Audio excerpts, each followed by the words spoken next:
pohon itu tumbang tepat di samping pagar sisi selatan Masjid Raya Makassar. Pantauan di lokasi, akar pohon jenis trambesi yang sudah tua itu terangkat ke permukaan.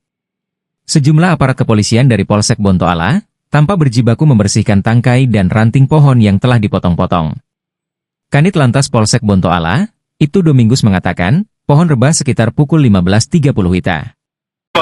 Ini kebetulan di samping Masjid Raya ini ada pohon tumbang. Jadi kejadiannya sekitar 15.30 tadi siang.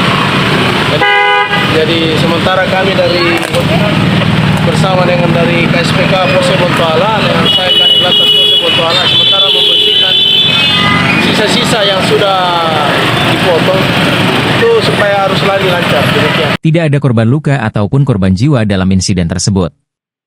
Hanya saja kata dia, sebuah mobil putih terkena ranting pohon yang tumbang. Di info dari masyarakat sini katanya ada mobil yang kena. Berarti sudah tidak ada di lokasi setelah kami datang. Oh, sudah dievakuasi berarti? Ya. Info dari masyarakat sini cuma jadi Rembang 4 yang kena itu. Yang mobil saja yang kena? Mobil saja, ya. Akibat pohon tumbang itu, lanjut Domingus, kemacetan panjang sempat tidak terhindarkan di ruas Jalan Masjid Raya hingga ke Jalan Ahmad Yani yang panjang antrean diperkirakan mencapai 1 km.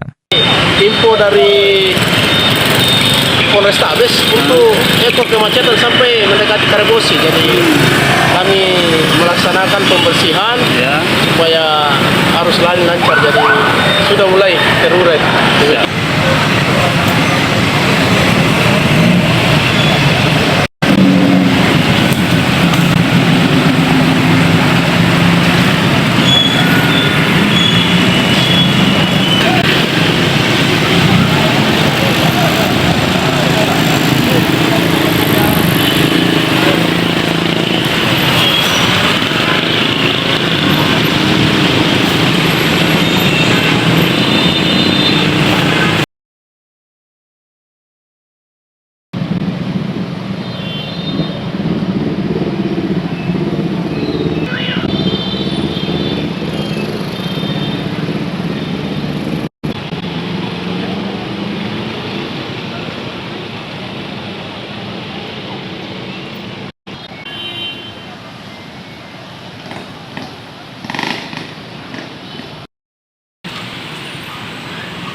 Download Tribun X sekarang, menghadirkan lokal menjadi Indonesia.